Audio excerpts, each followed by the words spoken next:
selamat hari Minggu adik-adik. Ketemu lagi sama kita di hari Minggu ini. Kita akan memuji dan memuliakan nama Tuhan.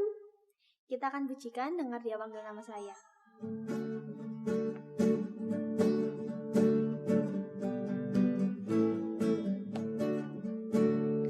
Dengar Dia panggil nama saya. Dengar Dia panggil namamu. Panggil nama saya, juga Dia panggil namamu. Dengar Dia panggil nama saya, dengar Dia panggil namamu. Dengar Dia panggil nama saya, juga Dia panggil namamu. Ku jawab ya, ya, ya. Ku jawab ya, ya, ya. Ku jawab ya Tuhan, ku jawab ya Tuhan, ku jawab ya, ya, ya. Oh giranglah, oh giranglah, haleluya. Oh giranglah, Tuhan Yesus amat cinta pada saya. Oh giranglah, oh giranglah, oh giranglah, haleluya.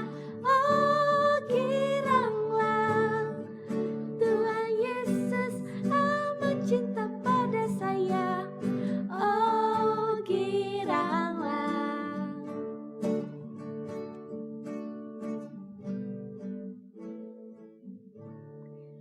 Sebelum kita melanjutkan ibadah kita akan berdoa. Ya Tuhan, terima kasih atas berkat-Mu kami dapat beribadah online pada hari ini. Dan apa yang kami pujikan dapat menyenangkan hati-Mu. Dalam nama Tuhan Yesus kami sudah berdoa, haleluya, amin.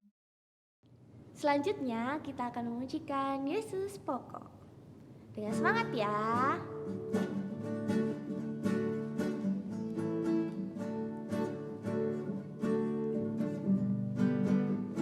Yesus pokok dan kitalah caranya, tinggallah di dalamnya. Yesus pokok dan kitalah caranya, tinggallah di dalamnya. Yesus pokok dan kitalah caranya, tinggallah di dalamnya. Pastilah kau akan berbuah. Yesus cintaku, Yesus cintaku, ku cinta kau, kau cinta Dia. Yesus cintaku, ku cinta kau, kau cinta Dia. Yesus pokok dan kitalah caranya, tinggallah di dalamnya. Yesus pokok dan kitalah caranya, tinggallah di dalamnya. Yesus pokok dan kitalah caranya, tinggallah di dalamnya. Pastilah kau akan berbuah. Yesus cintaku, Yesus cintaku, ku cinta kau, kau cinta Dia. Yesus cintaku, ku cinta kau, kau cinta Dia. Yesus pokok dan kitalah caranya, tinggallah di dalamnya. Yesus pokok dan kitalah caranya, tinggallah di dalamnya. Yesus pokok dan kitalah caranya, tinggallah di dalamnya. Pastilah kau akan berbuah.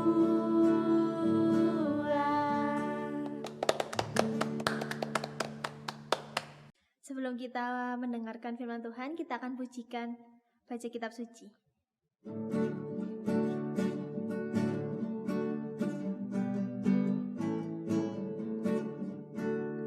Baca kitab suci, doa tiap hari, doa tiap hari, doa tiap hari.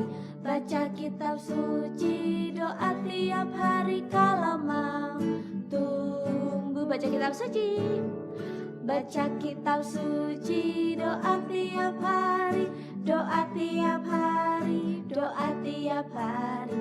Baca kitab suci, doa tiap hari. Kalau mau tumbuh, kalau mau tumbuh, kalau mau tumbuh. Glory haleluya. Baca kitab suci, doa tiap hari. Kalau mau tumbuh. Sekarang kita akan mendengarkan firman Tuhan. Kita akan berdoa. Lipat tangannya, tutup mata. Mari kita berdoa. Terima kasih Tuhan Yesus. Terima kasih ya Bapa atas berkat-Mu pada pagi hari ini Tuhan. Sekarang kami akan mendengarkan firman-Mu ya Bapa.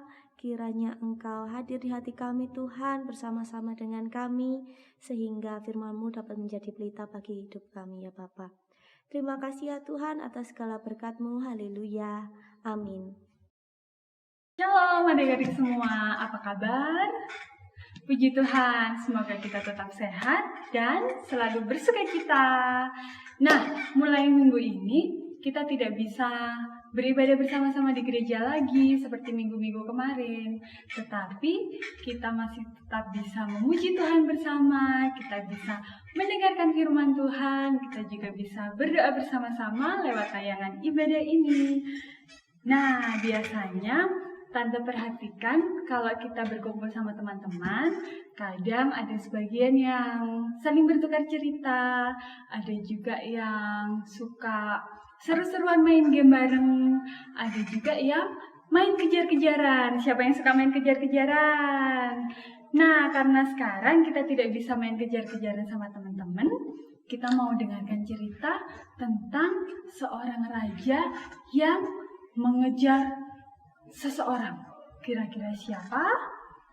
Ada yang tahu? Ada yang tahu? Ada yang tahu? Bilang sama mama papanya jawabannya. Oke. Sebelum menjawab, Tante mau tanya, kira-kira adik-adik di sini ingat atau enggak ada satu kisah di Alkitab yang menceritakan tentang seorang yang badannya besar, tinggi, terus dia juga kuat, namanya Goliat. Meskipun dia besar, dia tinggi, dia kuat, tapi di Alkitab diceritakan bahwa dia dikalahkan oleh seorang yang masih muda. Dia parasnya elok. Paras elok itu ganteng, sama dengan ganteng. Terus dia juga suka mengembalakan domba-domba.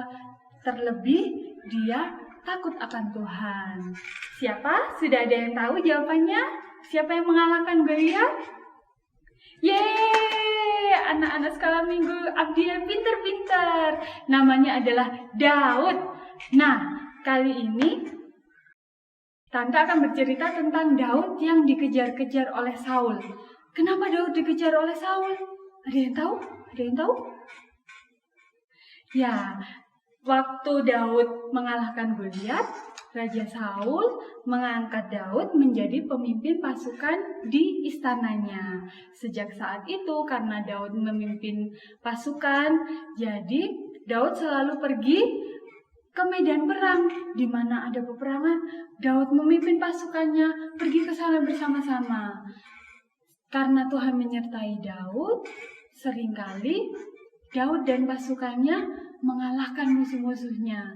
Sejak saat itu, Daud semakin terkenal di bangsa Israel, dan setiap pulang dari medan perang, Daud selalu disambut dengan gembira oleh perempuan-perempuan bangsa Israel. Mereka menari, mereka menyanyi bersama-sama, mereka mengatakan bahwa Saul telah mengalahkan beribu-ribu musuh, tetapi Daud mengalahkan berlaksa-laksa. Buat adik-adik yang belum tahu, satu laksa itu adalah 10.000. Ketika Raja Saul mendengar tentang itu, Raja Saul mulai iri. Hah? Kenapa? Aku cuma dibilang beribu-ribu, sedangkan Daud dibilang telah mengalahkan berpuluh-puluh ribu. Kok kalah banyak? Akhirnya timbullah kebencian di hatinya Raja Saul. Semakin hari kebencian itu semakin bertambah besar. Terus Raja Saul berusaha untuk membunuh Daud. Karena Raja Saul berpikir dengan terbunuhnya Daud tidak ada lagi saingan Raja Saul. Setiap kali ada kesempatan, Raja Saul mencoba untuk membunuh Daud. Nah, sejak saat itulah Daud mulai melarikan diri mencari tempat yang aman supaya tidak dibunuh oleh Raja Saul. Tempat pelarian pertama yang Daud kunjungi adalah suatu daerah bernama Nob. Di sana Daud bertemu dengan Imam Ahimelek.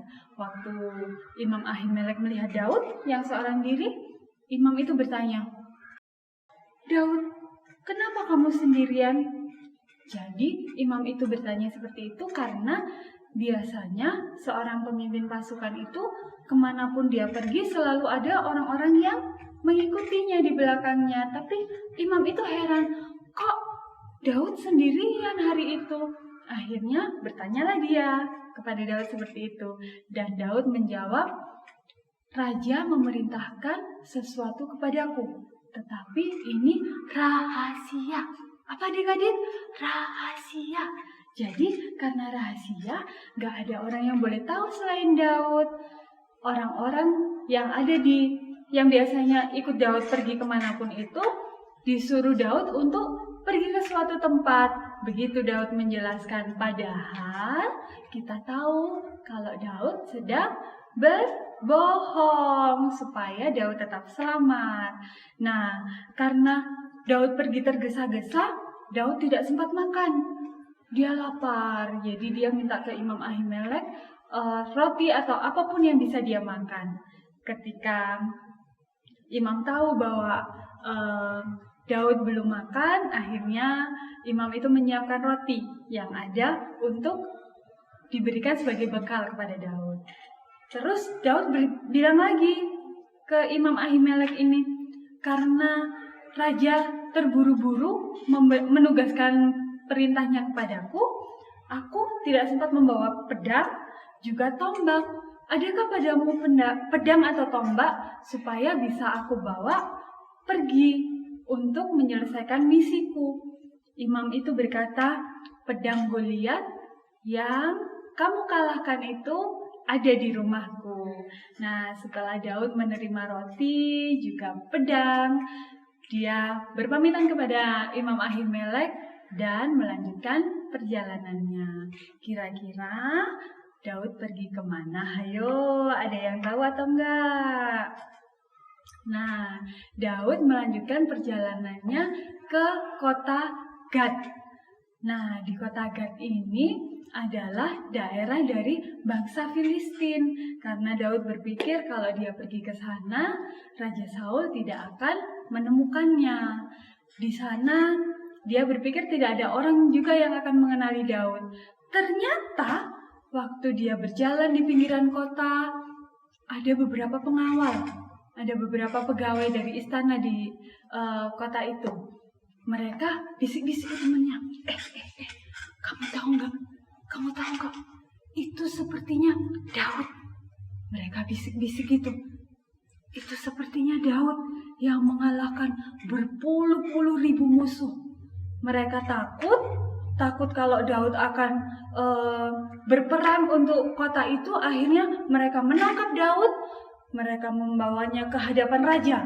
Raja di kota itu bernama Raja Akis. Waktu Daud sudah dihadapkan sama raja, Daud menjadi takut. Daud takut sekali. Kemudian Daud punya ide. Ting! Akhirnya Daud berpura-pura menjadi orang gila, adik-adik. Gimana caranya jadi orang gila? Dia menggores-gores pintu gerbang di istana itu. Setiap ada pintu dia gores-gores gitu. Jadi orang yang melihat, kok gini? kok ternyata Daud jadi gini? Terus Daud juga membiarkan air liurnya turun ke janggutnya. Jadi orang yang melihat bisa benar-benar berpikir kalau Daud memang gila. Nah, ketika melihat itu, Raja Akis marah kepada pegawai-pegawainya. Dia bilang begini, kenapa kalian membawa orang gila ini ke istanaku? Sekarang, lepaskan dia.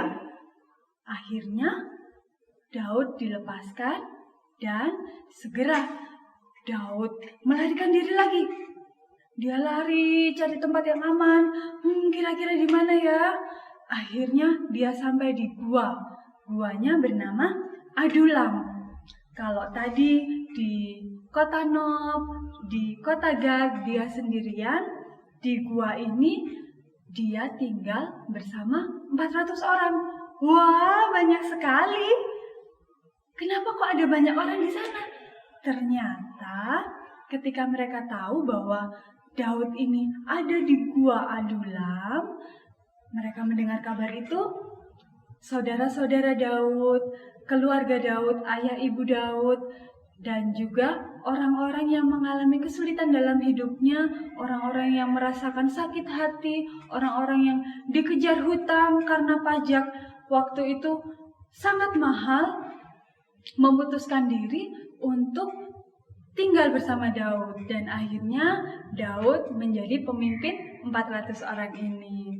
Nah, adik-adik, ayah dan ibu Daud kan sudah tua. Kalau tinggal di dalam gua, kasihan mereka, kedinginan. Kalau siang mereka tidak ada tempat yang nyaman untuk tinggal. Akhirnya Daud mengajak ayah dan ibunya untuk pergi menemui Raja Moab. Nah, kenapa Daud menemui Raja Moab? Ternyata Daud meminta izin kepada Raja Moab supaya mengizinkan ayah dan ibunya tinggal bersama Raja Moab. Sementara itu, Daud menanti, Daud ingin melihat apa sebenarnya yang Tuhan lakukan atas hidupnya. Jadi, Daud berkata kepada raja, izinkan ayah dan ibuku untuk tinggal bersamamu sampai aku tahu apa yang Tuhan kerjakan dalam hidupku. Setelah Raja Moab mengizinkan orang tuanya untuk tinggal, akhirnya Daud kembali ke gua Adulam tadi.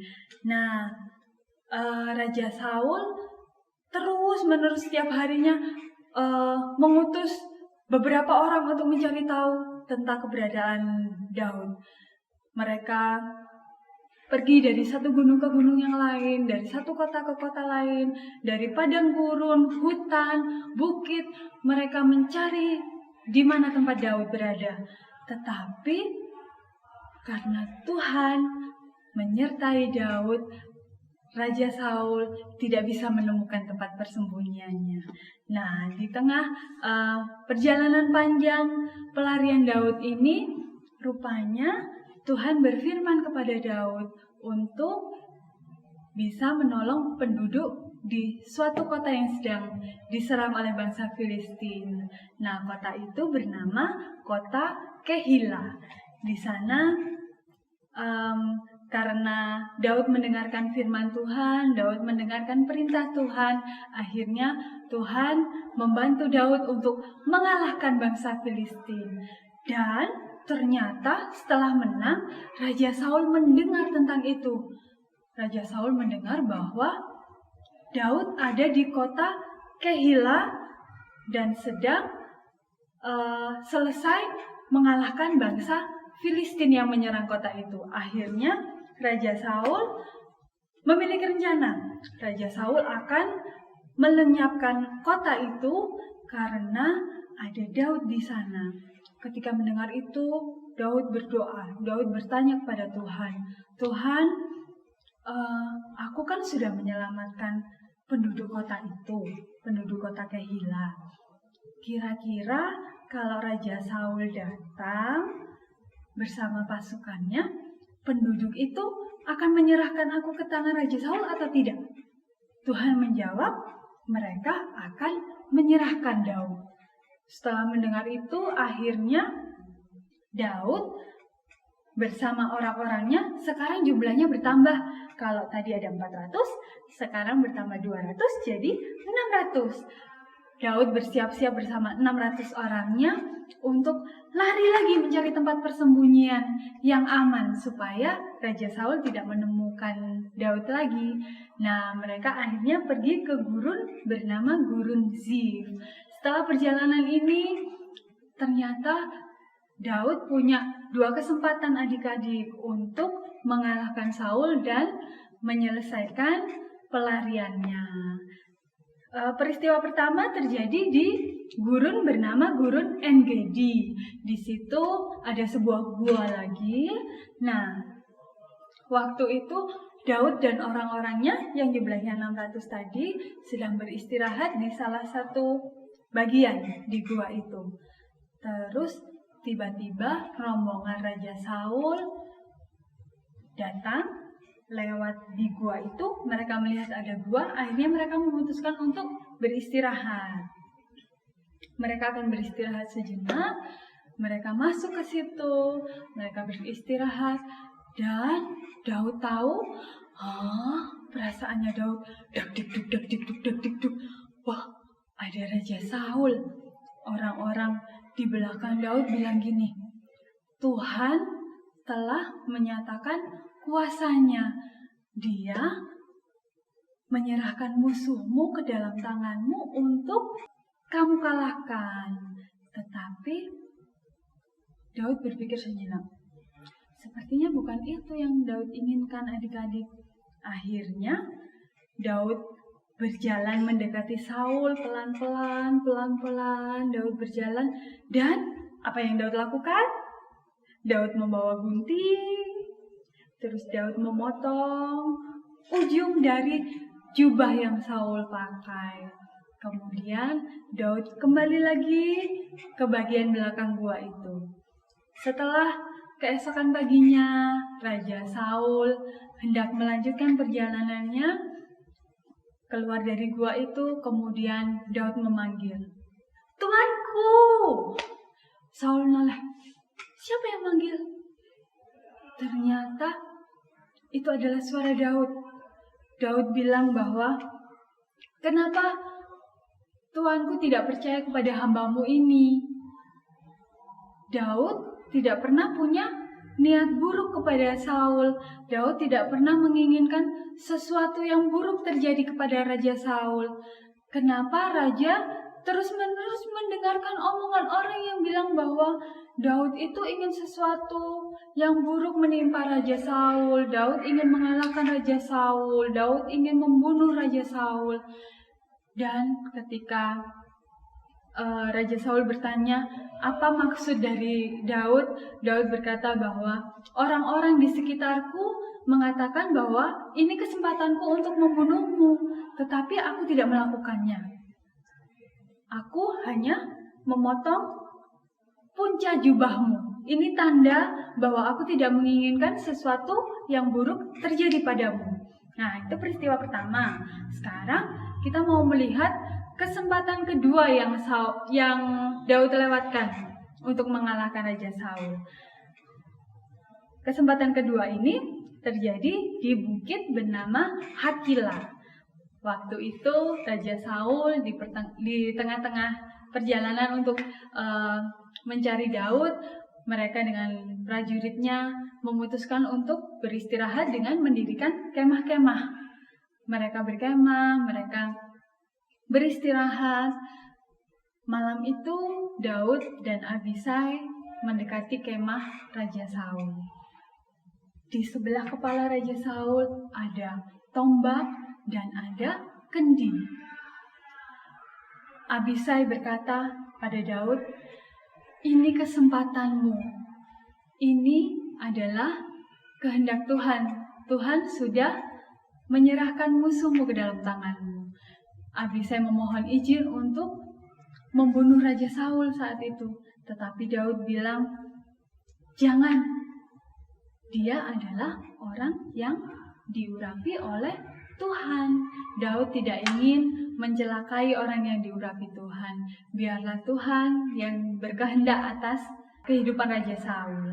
Nah, akhirnya Daud memutuskan untuk mengambil tombak dan kendi yang ada di sebelah kepala Raja Saul tadi. Dia mengambil itu, kemudian keluar dari kemah Raja Saul, kemudian dia naik ke atas gunung di seberang perkemahan itu, dan pada pagi harinya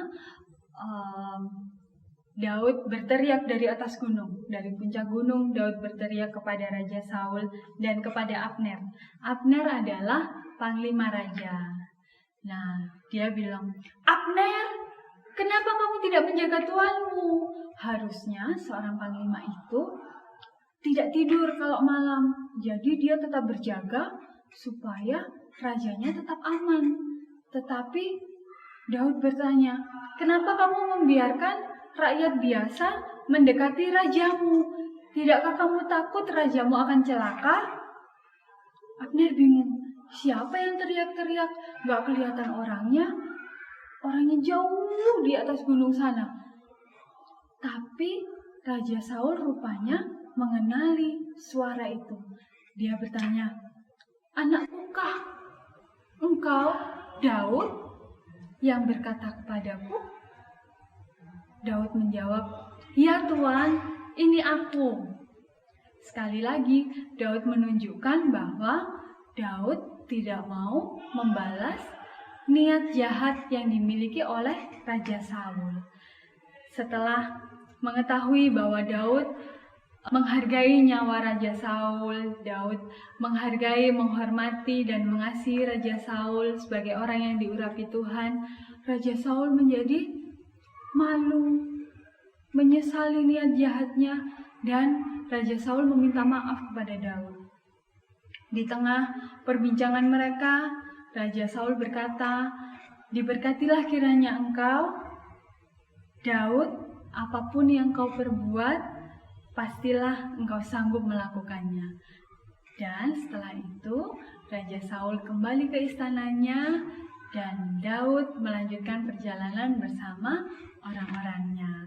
Nah, adik-adik, dari firman Tuhan hari ini kita belajar bahwa yang pertama, kita tidak boleh membalas kejahatan dengan kejahatan.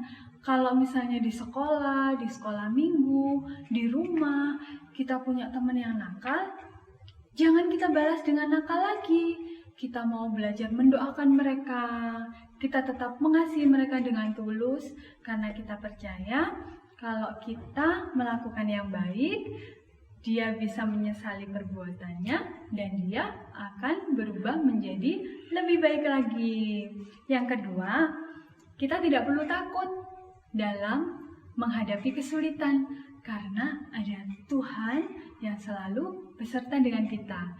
Asalkan kita tidak lupa berdoa, membaca firman Tuhan, selalu memuji Tuhan, dan percayalah kita akan selalu merasa dekat dengan Tuhan. Oke, sekarang kita mau baca ayat hafalan kita. Ayat hafalannya ada di Mazmur 23 ayat 4. Sekali lagi, Mazmur 23 ayat 4. "Sekalipun aku berjalan dalam lembah kekelaman, aku tidak takut bahaya, sebab engkau besertaku. Gadamu dan tongkatmu itulah yang menghibur aku." Sekali lagi ya, Mazmur 23 ayat 4. "Sekalipun aku berjalan dalam lembah kekelaman, aku tidak takut bahaya, sebab engkau besertaku. Gadamu dan tongkatmu itulah yang menghibur aku." Oke, dari ayat ini kita semua mau tetap ingat bahwa Tuhan selalu beserta dengan kita. Kalau sekarang bangsa kita sedang berjuang di tengah pandemi virus corona ini, kita juga tidak perlu takut adik-adik. kita mau tetap percaya bahwa Tuhan Yesus selalu menyertai kita, selalu melindungi kita, selalu menjaga kita. Tapi sekalipun Tuhan menjaga kita, kita harus tetap berusaha melakukan yang terbaik. Caranya dengan tetap memakai masker, dengan tetap menjaga jarak, dengan sering cuci tangan. Oke? Tante percaya kita semua akan selalu sehat, selalu diberkati, dan selalu dilimpahi oleh damai sejahtera. Terima kasih adik-adik. Kita mau berdoa untuk menutup ibadah hari ini. Yuk kita lipat tangan, kita tutup mata, mari kita berdoa. Tuhan Yesus yang baik, kami bersyukur untuk penyertaan-Mu dalam kehidupan kami. Terima kasih, sampai saat ini kami semua tetap sehat, kami tetap bersukacita, karena Engkau Tuhan ada dalam hidup kami. Kami bersyukur untuk firman yang telah kami dengarkan. Kami mau belajar untuk tidak melawan kejahatan dengan kejahatan. Kami juga mau tetap percaya bahwa kemanapun kami pergi, dimanapun kami berada, ada Engkau Tuhan yang selalu beserta dengan kami. Terima kasih Tuhan, kami mau menyerahkan kehidupan kami, sekolah kami, orang tua kami, keluarga kami, kakak adik, teman-teman kami ke dalam tangan-Mu. Biarlah kasih-Mu, sukacita-Mu terus mengalir dalam kehidupan mereka. Hanya di dalam nama Tuhan Yesus kami bersyukur untuk hari yang indah ini. Kami berdoa dan mengucap syukur. Haleluya. Amin.